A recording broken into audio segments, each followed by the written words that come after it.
Welcome to Novara Live. I'm Michael Walker, and I'm delighted to be joined by Abby Wilkinson. Abby is a journalist. You were at the Mirror, weren't you? I remember you coming on Novara sort of a few years ago before you went and became a full-time parent for a while, I think. Yeah, I was briefly at the Mirror, and then for a few years I was freelancing, writing a lot of opinion, a few features for The Guardian and all kinds of places. But yeah, I've been looking after my kids full time for 5 years now. Yeah, almost 5 years. I haven't met them, but I've seen them on Instagram. They look very cute. It's great to have you back on Novara Media. Coming up later tonight, we'll be discussing Israel conducting a series of major raids in the West Bank.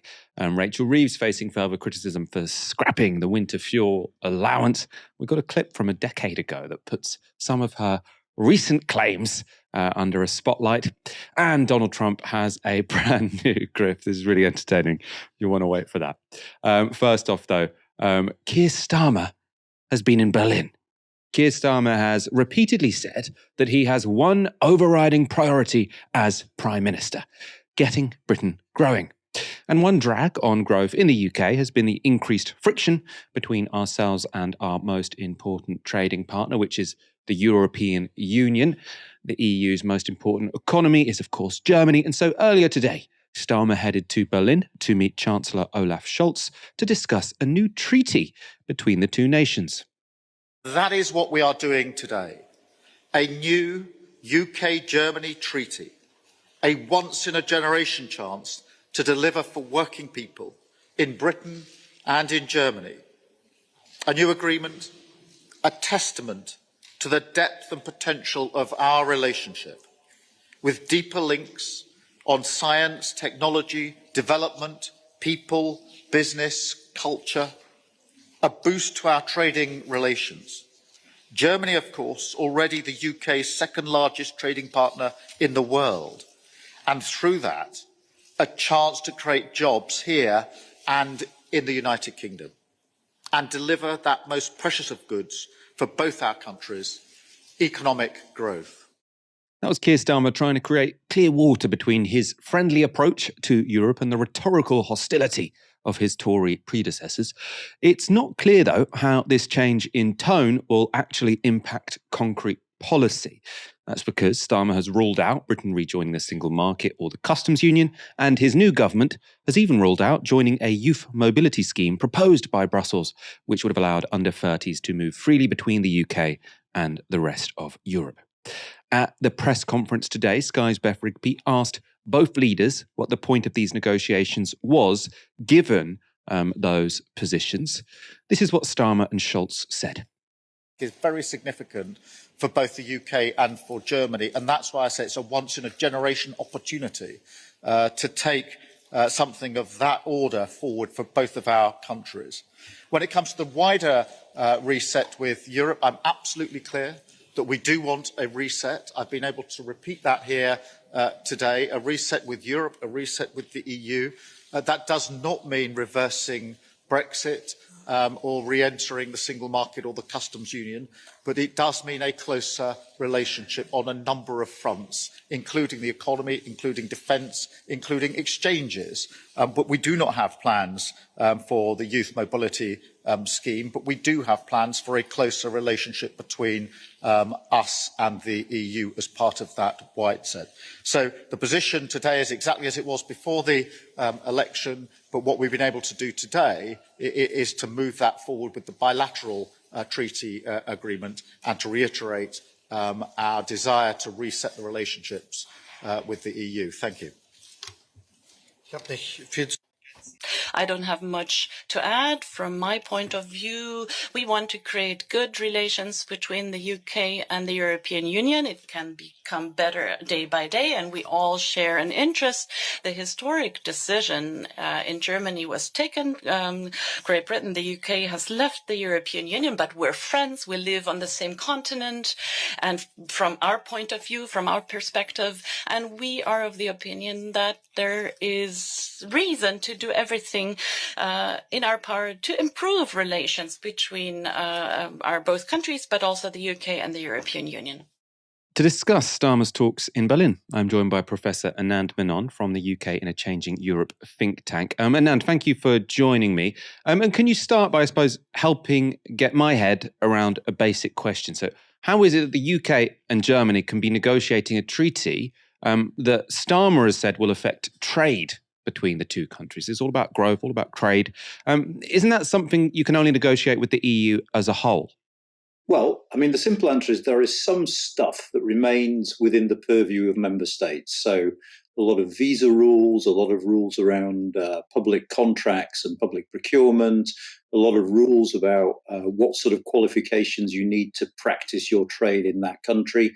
Those are things that member states still get to decide for themselves. So in those kinds of areas, Keir Starmer could sit down and negotiate directly with Olaf Scholz, assuming Olaf Scholz is willing to. So one area where member states could, if they wanted to, negotiate bilaterally with us is around youth mobility, because competence is a bit unclear and some of it remains with the member states. But member states have said, actually, you know what? We're going to negotiate that with you through the European Union. So as long as a member state has the competence and is willing to negotiate on that basis, there are some small things that we can achieve in the area of trade by bypassing Brussels and going straight to national capitals.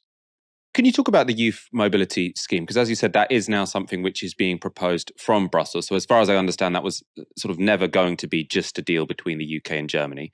But what were the EU proposing? What has Starmer rejected?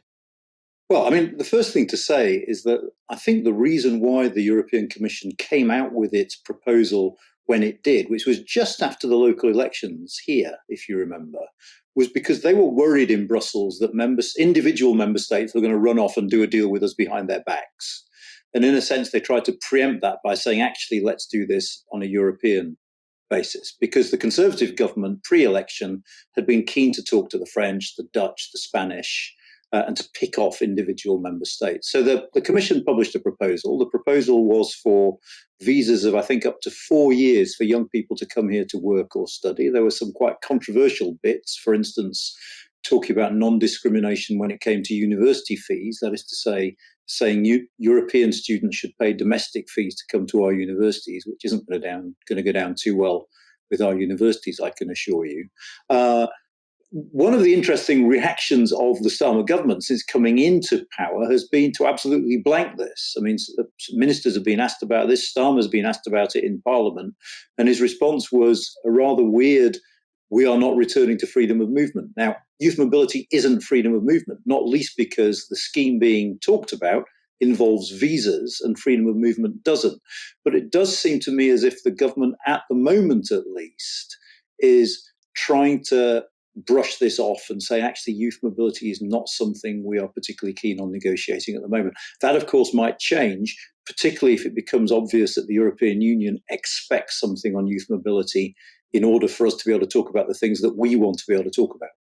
Why wouldn't they want to sign up to something like a youth mobility scheme? You've mentioned their sort of fees for universities. Obviously, universities want to charge people international fees where they have the chance because they're much higher. In terms of labour shortages in certain sections, I don't think people really did vote for Brexit because there were too many, Spanish people in their mid-20s coming to work in the UK. I mean, maybe you've got a different perspective. But why would this be something that Keir Starmer is so opposed to? I think it's the politics. I think it's a fear of a political backlash if it's seen that lots of Europeans are coming into the UK labour market. That's the only thing I can think about that is behind this. And of course, while Spanish university students might want to come over here and work in bars or in restaurants or whatever for a short amount of time, I think the fear is that you'll get some people from other member states who might want to come over here and do fruit picking, which is more related, if you like, to the kinds of reasons why people might have voted for Brexit. Now, I'm not making a comment here on whether the fears that I think lie behind this are well-founded or not. But I think that the Starmer government is very, very keen to avoid any kind of political bun fight over Brexit, which is making them ultra cautious at the moment. Whether it's cautiousness or something else, some of it does seem, maybe ideological. Erasmus, the government have said we won't go back into the Erasmus scheme. Now, for our viewers who aren't sort of familiar with this means that university students can go and study at a European university for a few months or a year. Most people who do it speak very positively about it. I think polling shows that, people really aren't particularly opposed to us rejoining Erasmus. Why has the UK said we won't rejoin even sort of a scheme as anodyne as that? Well, I mean, two things. I mean, firstly, the British government hasn't actually said we won't. The British government has said we have no plans. And that is about as ambiguous as you can get. So I think there might well be progress on that down the line. This hasn't by any manner of means been ruled out. As to why, well, again, I can't read the minds of government ministers. It does seem to me, though, that they're keen to respond to what they interpret as being part of the rationale behind Brexit is that, freedom of movement and things like that work very well for professional, affluent, university attending people who get all the perks of things like Erasmus or mutual recognition of qualifications for lawyers or academics, and are keen to deliver for the group of people they call ordinary working people. Now, there's an open question as to who ordinary working people are, but I think there is a kind of sensitivity around this to be seen to be not going back to this sort of scheme of signing up to things to help some people in society, and a perception that it will be seen as sort of going back on some of the things that Brexit was inspired by. Obviously, how Keir Starmer has sort of framed this in Berlin today and how he's sort of been framing his policy in general is this is all about growth. His overriding priority is economic growth. That's why he's in Berlin. That's why he's speaking to these European leaders. And I wanted to get your sense of how significant relations with Europe are going to be when it comes to getting Britain growing again. Well, let's go through this in order. I think any agreement he comes to in the treaty with Germany about investment or issues around public procurement will be important, but aren't going to be game-changing in any way, shape or form when it comes to UK growth. The numbers involved, I think, are still probably quite trivial. Actually, much the same can be said of the things that Labour has said in its manifesto it does want to negotiate with the European Union. It talks about three things: a veterinary agreement, making life easier for touring artists, and mutual recognition of professional qualifications. They're all important for certain sectors, and a veterinary agreement will help smooth the wrinkles on the Great Britain-Northern Ireland border. But again, in none of these areas, even if Keir Starmer gets what he wants, and that is an if, it's not certain that the EU is going to be willing to negotiate, none of those are going to really generate significant amounts of growth in the UK economy. The two parts of a relationship with the European Union that are significant when it comes to growth are the customs union and particularly the single market. And of course, the issue there is that Keir Starmer has repeatedly ruled out any moves back towards either of those things. So the areas where there is growth to be had are areas that have been ruled out in advance. What's your sense as to how much this matters? I suppose, you've said what Starmer is willing to negotiate is somewhat trivial. If we had a government that was saying, we want to go back into the single market, we want to go back into the customs union, say perhaps in 4 or 5 years' time, Labour are feeling a bit bolder, and at the next general election they say, this time we are going to have a really serious pro-European agenda. How much difference would that make for sort of Britain's growth potential? Well, I mean, economists, as economists do, disagree on the scale of the economic impact of Brexit. I mean, our own estimates put it at around 2 to 3% of GDP. So there are significant economic gains to be had. It should be said, though, there are, as always with Brexit, significant trade-offs. If you want to be in the single market, you have to accept freedom of movement. You have to accept payments to the EU budget. And if a country chooses to be in the single market and not a member state, like Norway, for instance, then you're in a position of basically largely accepting rules decided on by EU members without having a vote on them themselves, being a rule taker across the board in other ways. And for some people, that is just a step too far. We've been talking about Starmer's meeting with Scholz. That's why they had this sort of public press conference. He's also having a private meeting with Macron a little bit later this evening. What are they going to be talking about? Much the same things, I think. I mean, I find it hard to believe they won't be talking about Ukraine and European security. I mean, the war in Ukraine, coupled with a sense that the US is a less reliable protector than it used to be, has got all Europeans worrying a bit more about security and what more they can do to assure their own security. And I suspect that there will be a conversation about small boats as well, because Keir Starmer is very keen to get all the help he can from European governments in trying to tackle the issue of small boats. I mean, it's an open question as to whether increasing intelligence and data sharing between European governments will make much difference. But I think for the moment, at least, he's hoping that that will help him make some progress when it comes to small boats. I think they're the two key issues that will be on the agenda, and maybe the broader economic relationship with the European Union as well. Again, on small boats, my understanding is that sort of the game changer would be if Keir Starmer said, we're willing to do a returns agreement with the European Union where we will take some asylum seekers from the continent if you allow us to sort of automatically turn people back when they try and cross the channel to France, or sort of automatically deport people to France when they've come across the channel. Is that your understanding as well, that that would be the thing that would make the difference? But Keir Starmer has also ruled that out.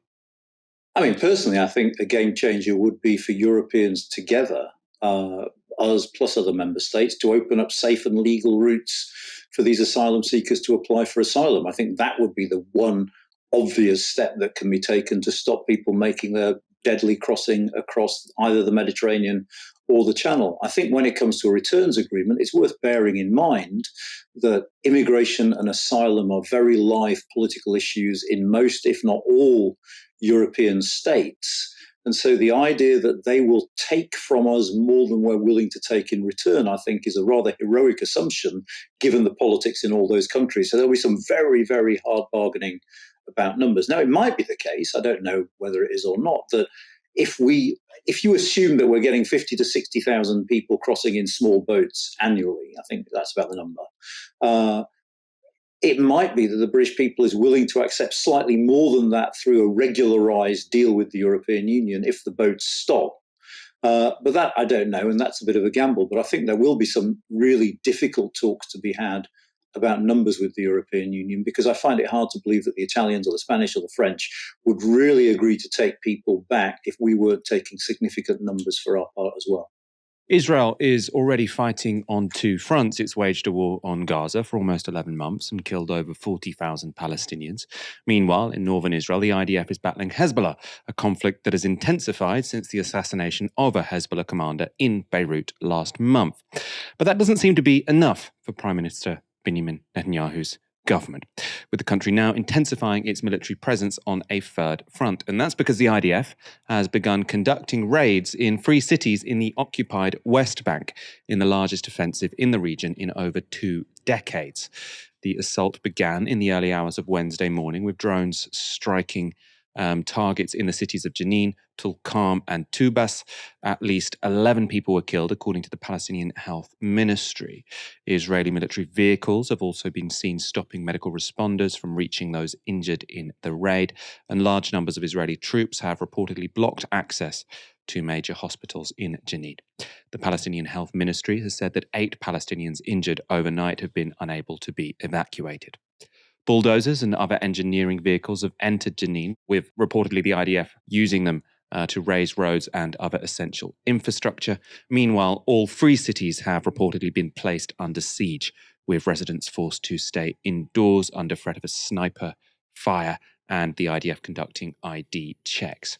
Speaking to Middle East Eye, Jenin resident Shafa Sabat said this: "The number of military vehicles storming Jenin is very large. The 3 main hospitals are besieged and all the streets leading to the city are closed with dirt barriers.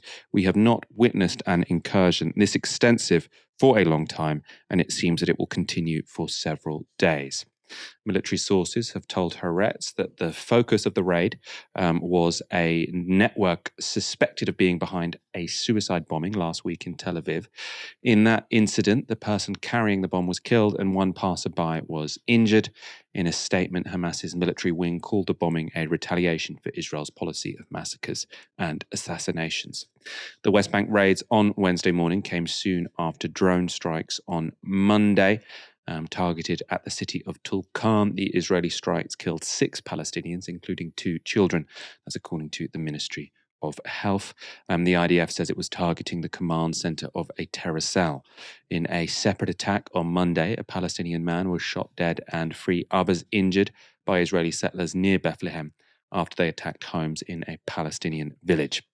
While last night's raids mark an intensification of Israel's attacks on the West Bank, they're by no means new. Since the 7th of October, 128 Palestinians, including 26 children, have been killed just by airstrikes on the territories. In total, over 600 Palestinians have been killed in the West Bank and occupied East Jerusalem since Israel began its onslaught on Gaza. Now, remember, Hamas plays no role in the governance of those areas. In fact, they are ostensibly under the control of the Palestinian Authority. A spokesperson for the Palestinian Authority, President Mahmoud Abbas, has said the latest Israeli incursion will, quote, lead to dire and dangerous results for which everyone will pay the price. And in response to the overnight attacks, Hamas has called for, quote, a general mobilization against the occupation and its settlers everywhere on their occupied land. The IDF has described 9 of those killed today as, quote, armed terrorists who posed a threat to security forces. Others, including those in the West Bank, might call them members of the Palestinian resistance against Israeli occupation. And the IDF says the raids are necessary to control what it describes as Iran-backed terror cells embedded in civilian areas. That's a claim, of course, straight out of Israel's Gaza playbook. Earlier this month, the former head of the IDF's operations division said this about the growth of Palestinian resistance in the West Bank. It's like a cancer, it's spreading. There's no doubt that the intensity in Samaria is now equal or even more than the intensity of the war in Gaza. Definitely, we're not controlling the escalation over there. It's 100% Iranian effort to build a proxy in Samaria. Now, Samaria is Israel's term for areas of the West Bank it wants to reclaim. And of course, it's completely ridiculous to say it's 100% an Iranian effort to build a proxy. What happens when you illegally occupy people, expand your settlements there, kicking out of their homes while bombing and killing their fellow countrymen, right, is people resist. You don't need some outsider boogeymen to sort of make sense of that. Israel's Foreign Minister, Israel Katz, has also suggested that an aspect of the IDF's Gaza war strategy should now be turned on the West Bank, tweeting this earlier today. The IDF is working intensively from tonight in the Jenin and Tulkarm refugee camps to thwart Islamic Iranian terrorist infrastructures that have been established there. Iran is working to establish an eastern terrorist front against Israel in the West Bank, according to the Gaza and Lebanon model, by financing and arming terrorists and smuggling advanced weapons from Jordan. We must deal with the threat just as we deal with the terrorist infrastructure in Gaza, including the temporary evacuation of Palestinian residents and whatever steps are required. This is a war for everything, and we must win it. Again, these are just terrorists all backed by Iran. These are people who don't like being illegally occupied and kicked from their homes because of their ethnicity. People don't tend to consent to ethnic cleansing. US-based Middle East policy analyst Omar Badar told Al Jazeera that Israel's strategy is transparent. Israel has been intending to annex and ethnically cleanse huge parts of the West Bank for a very, very long time. And in fact, has been actively doing that in slow motion. And I think that they saw an opportunity, given that the world is distracted by the horror that Israel is unleashing on Gaza, to kind of escalate in the West Bank. And so what we've seen over the past several months is more than 650 Palestinians being killed by Israeli soldiers and settlers throughout the West Bank. In any other context, this would be a crisis that everybody would be talking about. But only in the shadow of the genocide that Israel is unleashing on Gaza has this kind of passed without people really paying attention. And naturally, whenever you see this kind of violence unfold, there's going to be a resistance to it, and in some cases, violent resistance as well. And now Israel sees itself as somehow compelled to launch this military operation, seemingly under this delusion that has been disproven over and over again, that you can somehow kill and torture and maim and imprison and suppress and oppress Palestinians into some kind of victory out of all this. But this is really the same tape being played over and over again. And it's a recipe that will lead to endless violence and bloodshed until there is a fundamental change in Israel's attitude towards Palestinians. The US has responded today to the increased violence in the West Bank by putting a handful of new settler groups on its sanctions list. As usual, the real culprits, so the Israeli government, face no consequences. They say this is all just the result of these few extremist groups. It's got nothing to do with the official state policy of the Israeli government, who explicitly want a greater Israel and to kick all the Palestinians out of their homes, annex the West Bank. No, it's a small group of extremists who we've got to sanction. Obviously, there's been sort of violence in the West Bank, I mean, well, for decades, but intensified since October the 7th. But sort of these drone strikes, it does seem like Israel just want to intensify everywhere all the time. That seems to be the strategy. Yeah, I mean, what Omar said there is so important. And I think it's a fact that's so missing from a lot of Western media discourse on this issue, is that everything we're seeing now in the West Bank and in Gaza it's a intensification of the pursuit of long-standing Israeli goals, the primary goals of Israel since the Nakba for the last 76 years, which is maximum land, minimum Palestinians. And I feel like even, quite pro-Palestinian sympathetic people often use this framework where they talk about the genocide in Gaza and potentially even the violence in the West Bank as revenge, collective punishment of civilians for the actions of the armed factions. And though I don't doubt that revenge is an emotional driver, probably for some of the more, particularly sadistic violence from individual soldiers, and that is an established colonial thing as well, that colonial powers will respond to any armed uprising, any violence from the oppressed population with massively disproportionate violence. And in Israel, that's obviously formalized as the Daya Doctrine, which is named after a neighborhood in Beirut that the IDF obliterated in 2006, this idea that we respond to any armed resistance with massively disproportionate violence against the infrastructure, the civilian population.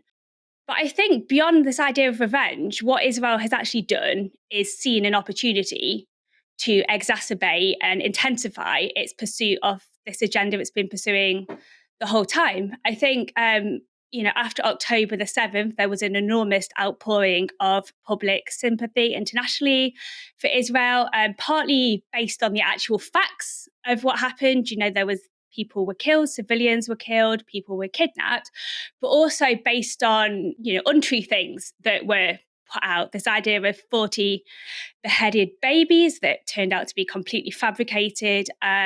This idea of systematic use of sexual violence as a weapon of war by Al-Qassam that hasn't been substantiated. And it's just taken the opportunity while the public, while the international public was sympathetic, while America was vowing to support them very strongly, to scale up what it was already doing. So that is, the genocidal violence in Gaza, cutting off food and water, carpet bombing, sniping toddlers, but also what's happening in the West Bank, where Hamas isn't in control and the Palestinian Authority that is in control has been very compliant and really subservient to the Israeli occupation. So that's an intensification of settler violence, where settlers will come and attack a Palestinian village. They'll be accompanied by the IDF, and the IDF soldiers will just watch. And if the Palestinians try and fight back, they'll point their guns at them. It's increased formal eviction orders, evicting villages, evicting people from their houses in East Jerusalem. It's also a transfer of legal powers from the military to pro-settler civil servants, which is sort of a formalization of permanent annexation, which is a headache for the US, actually, because the US has always maintained this idea that a two-state solution is just around the corner. The occupation's temporary, we're working on a solution. And in recent decades, the Israeli government has become less and less interested in even maintaining that illusion. I mean, it doesn't pretend at all, really. But this transfer of legal powers just really formalizes the idea that we're taking this, it's permanent. There is no two-state solution. But also, it has been an increase in outright military aggression, airstrikes, treating the West Bank more like Gaza, despite the fact it's Hamas aren't in control, and now today the biggest military operation in the West Bank since 2002, I think it is. Now, when I say that Hamas aren't in control in the West Bank, as you said, that doesn't mean there's not armed factions in the West Bank. But I just want to quote the Australian ICJ judge, Charlesworth, comments he made in the recent ICJ case on the occupation. He said, under customary international law, the population in the occupied territory does not owe allegiance to the occupying power and is not precluded from using force in accordance with international law to resist the occupation. Therefore, the fact that the population in the occupied Palestinian territory resorts to force to resist the occupation does not in itself justify the maintenance by Israel of its occupation. So basically, what that means is there's quite a strong international legal basis for Palestinian armed resistance within the bounds of, the laws of war. Whereas this idea of, Israel's right to self-defense, which we hear quoted everywhere, is actually not true in a legal sense. As an occupying power, Israel doesn't have the right to military action in self-defense. And another thing the ICJ case confirmed recently is that Israel is, as well as being the occupying power in the West Bank and East Jerusalem, where it has more of a physical presence, it's also the occupying power in Gaza because it controls the borders, it controls the airspace, it maintains the civil registry, it uses constant surveillance drones to monitor what people are doing, to the point that people in Gaza say that basically it's just a perpetual noise in the air. I just feel like this context is so absent from most mainstream discussion of this issue, and it's actually really hard without a concerted effort to access the kinds of information that allows you to actually understand what's happening. Sometimes Israelis will say it on camera as well. We're going to show you a clip in a moment. Of course, illegal Israeli settlers have increasingly encroached on Palestinian land in the occupied West Bank and East Jerusalem, often with the active support of the Israeli government. Around 500,000 now live in the West Bank, with a further 200,000 in East Jerusalem. Now some are turning their eyes to Gaza. So in a recent Channel 4 report, Secunda Kamani got an insight into the mind of one Israeli settler hoping to make a home in post-genocide Gaza. Ariel moved to Israel 7 years ago from Texas.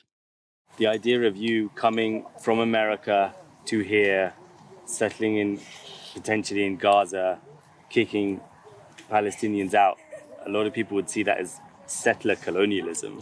It's not really colonialism, it's a return. My grandparents were kicked out of Israel by Arabs who were trying to establish a Palestinian state, and they had to leave for their survival, and I'm just coming back and fulfilling their dream. That would be the first thing. The second thing is, I think that, and I know this is a minority view, I think colonialism gets a bad rap. Like genocide is bad, but colonizing places that are genocidal and they have bad ideology, it's good to come in and correct their views. What do you think should happen to the people who are already in Gaza? So I think that there's a couple of possibilities. The one that I think is the most realistic is we got to ask other countries for help. I know that Spain was willing to take a couple of million. I know Russia said they would take a couple of thousand. To a lot of people, that would sound like you're advocating for ethnic cleansing. I don't think so, because Palestinian isn't an ethnicity, it's an ideology, and it's an ideology that says that they want Jews dead, and so we want them as far away from Jews as possible. Wow. She's come over from Texas. She's saying the Palestinians aren't an ethnicity, they're just an ideology. We want them as far away as possible. And I think that really, all of that was shocking. Everything she said was really shocking. But the thing that really stood out was her saying colonialism gets a bad rap. Well, that really reminded me of Tony Jutt. He's a sort of historian of the 20th century. And he said the problem with Israel, or Israel's problem, is that it came too late. It's a project from the 19th century or the 18th century that's attempting to build a state in the 20th century. And Abby, I think that's sort of what really stood out to me there, because what that lady there was saying would have been really normal for, a European in, say, the 19th century or the 18th century who was colonizing North America or Australia or wherever. That would have been completely normal. But the problem for Israel, and why it can't get sort of international support beyond elites in certain countries, is that we've moved on, right? We don't do that anymore. But she's saying, no, let's bring colonialism back. The thing that we need to understand about what that woman was saying is that she's not a fringe extremist. she is basically articulating the fundamental ideas that underpin the entire Zionist project. She represents the state of, she represents the state of Israel. She's saying what Netanyahu thinks. She's saying what the majority of elected politicians in Israel think. She's saying it, a little bit more crudely. I think there's at least certain politicians who wouldn't want to say colonialism gets a bad rap. But that's what the project is. It's what made part of the IHRA definition of anti-Semitism seem so ludicrous. This definition that was pushed as just the only definition, something we had to accept, something you were anti-Semitic if you didn't accept. Part of that definition was denying the Jewish people their right to self-determination, e.g. by claiming that the existence of a state of Israel is a racist endeavour, is anti-Semitic. And I think it's one thing to believe that, we have to deal with the situation as it is now.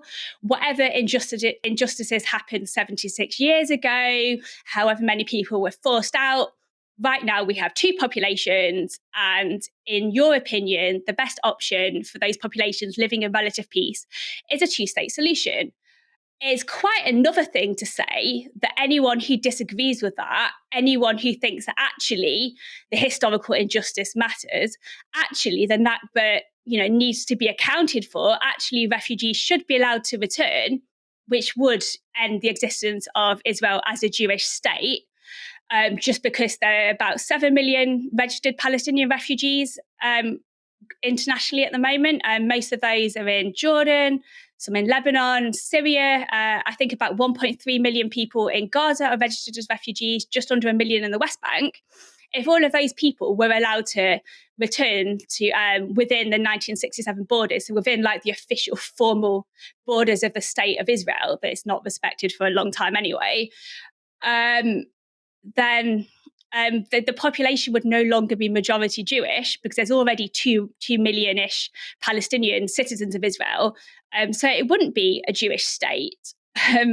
So the idea that believing that Palestinian refugees and their descendants should have the right to return from where they're forced from is anti-Semitic. It's just not tenable. And actually, the recent ICG opinion on the occupation was really significant in this regard, because the entire court, not just an individual judge, endorsed right of return for all Palestinian refugees, Nakba victims and their descendants to the place they came from.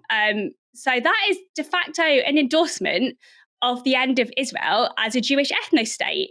The only possible conclusion to that is a pluralistic, mixed, Jewish and Palestinian state. This is one of the reasons that Israel and Israel advocates really have it in for UNRWA. They attempted to cut off funding. They made some claims about UNRWA employees participating in the incursion on the 7th of October that weren't substantiated. But they see that UN agency as keeping the idea of right to return alive because it registers Palestinian Nakba victims and their descendants as refugees. This is the true face of Israel, and a lot of effort is put into kind of hiding that and confusing people about that. But people need to understand that this is what they're supporting. Yeah, I want to go to that quote by Tony Jutt that I mentioned earlier, because I do come back to it quite a lot. The problem with Israel, in short, is not, as is sometimes suggested, that it is an European enclave in the Arab world, but rather that it arrived too late. It has imported a characteristically late 19th century separatist project into a world that has moved on. A world of individual rights, open frontiers and international law. The very idea of a Jewish state, a state in which Jews and the Jewish religion have exclusive privileges from which non-Jewish citizens are forever excluded, is rooted in another time and place. Israel, in short, is an anachronism. I always think about that when people say, you're treating Israel differently. Yeah, we are treating Israel differently to how the United States was treated the settlers in the United States were treated in the 18th or 17th century. We're not really treating it differently to how we treat other states in the 20th and 21st century. You can't say, we want to follow the rules that we had 300 years ago and sort of expect people to go along with it. The abolition of the winter fuel allowance has caused a political headache for the Labour Party. This was Treasury Minister James Murray getting grilled by Victoria Derbyshire on Newsnight. Can I read you this email from one of our viewers? It's from a woman who says she's very concerned and extremely distressed on behalf of her dad about your government's decision to cut the winter fuel payments to pensioners. She says, my father is almost 80. He receives the state pension, but just misses out on the requirement for pension credit. My father's worked for the NHS diligently for years, paid his taxes, and even selflessly did some part-time work for the NHS during the COVID pandemic. The winter fuel payments were a lifeline for him these past years when the cost of living went up, and they helped him get by during the winter. Where is the justice or humanity in taking away this lifeline for my father? Well, that's obviously a very difficult situation, and I can understand that the daughter of the gentleman in question wants to raise her concerns, and it's important that we hear them. But I think there's no getting away from the fact that we are going to have to take difficult decisions. Not as difficult as a pensioner might have to make this winter when they choose between heating and eating. We're making sure we protect the triple lock for pensioners, so that will protect the state pension. That's not going to help. That's not going to help this woman's dad. If we have a situation where we don't have secure public finances, if we haven't got the public finances back on a better footing, that will impact pensioners along with everyone else. So what would your advice be to this 80-year-old who just misses out on the eligibility for pension credit when it comes to paying his energy bills this winter?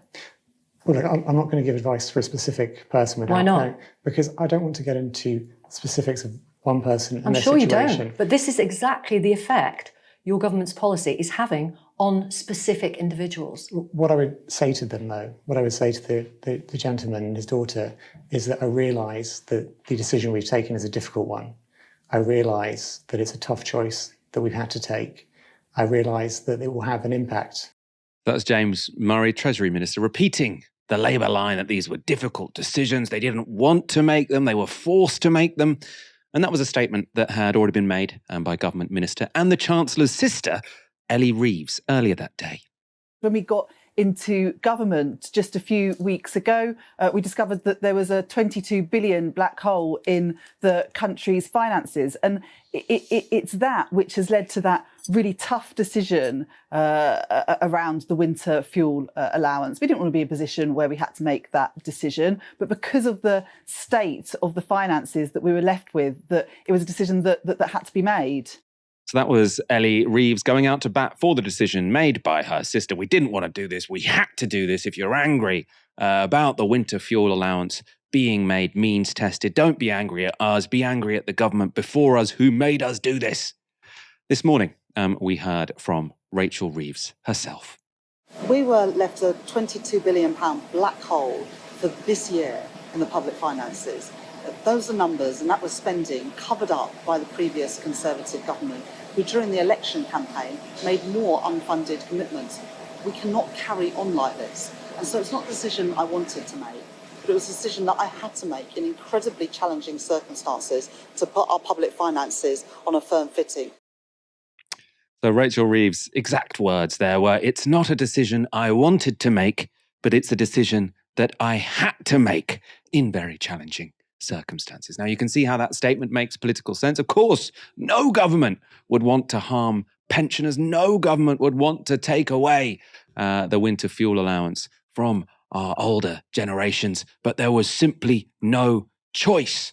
And by the way, this wasn't in the Labour manifesto because Labour were hit with a shocking Tory-made fiscal black hole that they couldn't possibly have foreseen because it was hidden from them. It's a good story to tell. Don't blame us. Blame the people before us. We didn't want to do this. This was a total surprise and it was forced on us. There is a problem with that story, though. This was Rachel Reeves, then Shadow Work and Pension Secretary, talking about the winter fuel payment back in 2014. We're the party who have said that we would cut the winter fuel allowance for the richest pensioners. We're the party that said we would means test that benefit to save money, something which on the other side of the House you haven't supported. So the reality is we're the party who are willing to take tough decisions to get the welfare bill down. So Rachel Reeves doesn't often sound that enthusiastic, right? She doesn't often sound that passionate about stuff. She often sounds, very severe. I'm just doing this because I'm a bureaucrat, da, da, da. There she seemed like she was really couldn't wait to get rid of the winter fuel payment. at least for welfare pensioners. 10 years later, she's done it. So this has been motivating her for 10 years. You know, she battled the Corbyn leadership. She sort of fought for a Keir Starmer government just so she could get into power to finally means test the winter fuel payment for pensioners.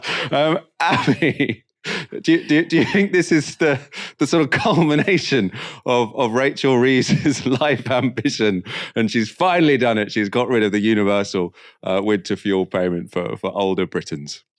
You know what? It's so frustrating because this is what the Labour right is. It's what the Labour right has always been. It's what they've been advocating pretty much since the financial crash, because they have no other solutions, because other sorts of solutions would involve acknowledging what New Labour were doing wrong before the financial crash.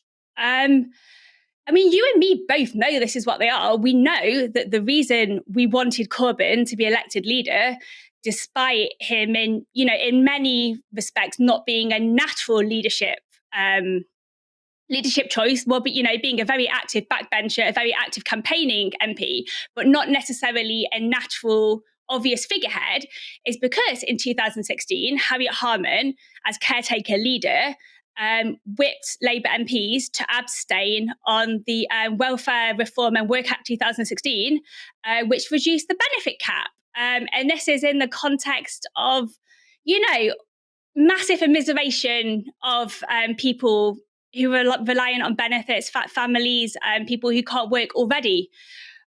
It's what they do. And it's been driving me mad recently. I don't know if you've seen this, but the economist Danny Blanchflower, who actually in the run-up to the election signed a letter saying, Labour under Starmer has the solution, Labour has a plan, has been holding his hands up and saying, they've got no plan.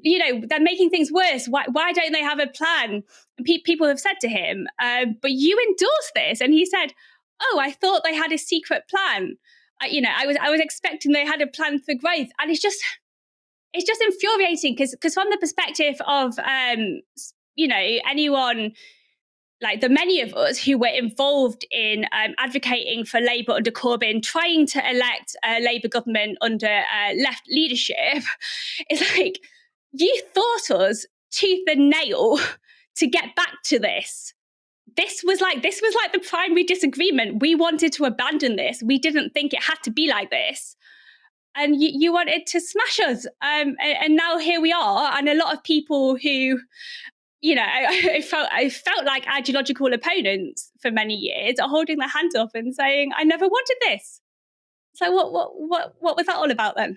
Yeah, I mean, it hasn't been a secret, right? Because people were saying, oh yeah, there's nothing that interesting in the manifesto, but what they really want to do is invest in a green economy and maybe sort of tax the rich around the edges. But they'll probably will do something on capital gains in a couple of months. But the first things they did after the election were the things that Rachel Reeves told us she wanted to do 10 years ago. They've been very consistent on it, which is anything that's universal, get rid of it. Means test it. Now, I'm sure that in certain contexts, means testing is appropriate. I know there are trade-offs when it comes to all of these questions, but this does seem to be not just sort of a decision that was forced on the Labour Party, but actually the guiding philosophy, the sort of glue which holds it all together, is Rachel Reeves' long-standing desire to means test the winter fuel allowance. Republican presidential candidate Donald Trump is busy trying to win the White House in this November's election. But if you thought that would be a full-time job, think again, because Trump has found the time to keep up a side hustle. Hello, everyone. This is your favorite president, Donald J. Trump, with some very exciting news. By popular demand, I'm doing a new series of Trump digital trading cards. You all know what they are. We've had a lot of fun with them. It's called the America First Collection. 50 all-new stunning digital trading cards. It's really something. These cards show me dancing and even me holding some Bitcoins. These cards show me dancing and even holding some Bitcoins. Right? This guy wants to be the most powerful person in the world, American president. And he's got the time to just sort of sell these personal cards. They're not even real. They're digital cards, right? So you're buying a digital item for $99. I mean, this is a real grift. right? And this is the kind of thing you should do after you lose. I mean, it's not, you should never do this. Never use your fame to try and sell people digital trading cards for $99. But if you are going to do that, at least do it, after you've lost the presidential election, or after you've won it, served for 4 years, and then done it afterwards. Normally when you sort of try and, they do the speech rounds, don't they, after becoming a president, where they go speak to JP Morgan and they try and monetize their fame. Like, it's always a little bit sort of gauche, but fine. Obama's got his contract with Spotify or whatever. But trying to sell digital trading cards in the middle of a presidential election I do think this is somewhat unprecedented. And this isn't Trump's first time at the digital trading card rodeo. He first launched his NFT playing cards in December 2022. Back then, he sold out a collection of 44,000 cards in just 2 days. So he's a successful businessman. Like last time around, the new cards are selling for $99 each, and Trump is going the extra mile for his customers. Here's the best part. I'm doing great things for my Trump digital card collectors. First, there's the real physical Trump cards. Purchase 15 or more of my Trump digital trading cards, and we'll mail you a beautiful physical trading card. It's really, I think, quite something. Each physical trading card has an authentic piece of my suit that I wore for the presidential debate, and people are calling it the knockout suit. I don't know about that, but that's what they're calling it. So we'll cut up the knockout suit, and you're going to get a piece of it, and we'll be randomly autographing 5 of them, a true collector's item. This is something to give your family, your kids, your grandchildren. Something to give your grandchildren. This is a rectangle from the suit that Donald Trump wore when he was debating Joe Biden before he dropped out. And you have to buy 15 digital cards before you get one physical card. It's good, it's supposed to be, you have to pay $1,500 for one trading card. Collectors who buy 75 of the digital cards will also get a dinner with the former president. You might be able to change some policies. That's the only one that might be good value, right? If he does win the presidential election, you could probably get a pardon just by having dinner with the guy. So if you're in sort of legal trouble, then maybe buying 75 of these digital cards does make sense, of course, if you've got the capital to make that happen. It does, of course, all seem a little desperate. And on the topic of desperation, this was a wild claim Trump made in an interview this week. In California, you have people getting 7 ballots. Democrats. For instance, I look at California. I gave a speech. I had a crowd so big. I said, "There's no way I could lose California," but automatically they mark it down if you're a Republican as a loss. That you lose by 5 million votes. I said, 5 million votes. I guarantee, if Jesus came down and was the vote counter, I would win California. Okay. In other words, if we had an honest vote counter, a really honest vote counter. I do great with the Hispanics, great. I mean, at a level that no Republican's ever done. But if we had an honest vote counter, I would win California. If Jesus counted the votes in California, he would win. Now, that's obviously a very worrying statement. It's funny, it's ridiculous, but it is worrying because it means that even if Donald Trump does lose the election, which is definitely not guaranteed, by the way, he could win. I mean, fair and square is an odd way of putting it. He probably won't win the popular vote, but he could win in a constitutional manner by getting enough votes to win the Electoral College. But I suppose those kinds of interventions make it seem unlikely that he would accept defeat, even if he did lose the Electoral College, because if he thinks that a fair vote would give him California, then he must think that a fair vote would give him every single state in the United States, because California is pretty much as safe as it gets for the Democrats. Trump's campaign then seems to be going off the rails. Harris has momentum. Even she, though, isn't exuding confidence more than a month after replacing Biden as the presumptive Democratic nominee. She is yet to give a sit-down interview. That will change tomorrow when she sits down with CNN, but a condition of the interview was that she'd need to be accompanied by her pick for vice president, so Tim Walz. So sort of not being willing to be interviewed on your own when you want to be commander-in-chief, not a great look. However, trying to sell digital trading cards with bits of your suit cut up is definitely more disqualifying than that. Abby, I know you were living in America for a while, weren't you, under the first Trump presidency? Basically like 3 years right in the middle of it. So yeah, I think we've been through enough elections, referendums where Liberals have thought they had it in the bag, only to be humiliated, to not completely count out Trump. But at the same time, I think it's so obvious he's basically given up. As soon as it wasn't Biden anymore and he had an opponent who could string a sentence together, you could tell that his heart just wasn't in it anymore. I think he just wants to get it over with, go back to being a showman, being a businessman, wringing as much money out of the whole thing as he can do. I don't even think he seemed to enjoy being president that much when he actually was. I don't know if you remember that quote when he was at a rally. I can't remember where it was, but he was talking to his audience, and he was like, "By the way, nice trucks. You think I could hop into one of them and just drive away? I'd love to just drive the hell out of here."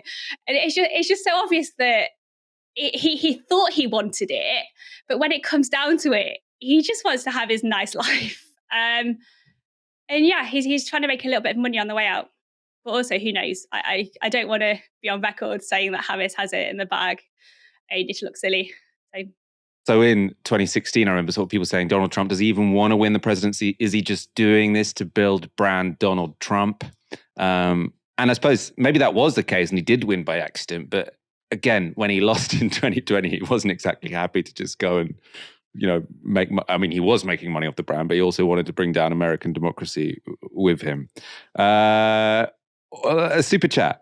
Great to see you, Michael and Moya, at Massive Attack event on Sunday. Amazing guests like Grace Blakely and very moving interviews with Ahmad Al-Naouk and Motaz Aziza. It was really great to be at that Massive Attack concert, speaking to such brilliant guests. Hopefully some of those will be up on our YouTube in the coming days. For now, thank you, Abby, so much for joining me tonight. It's been a pleasure having you back on Novara Media. Thank you for having me. It's been fun.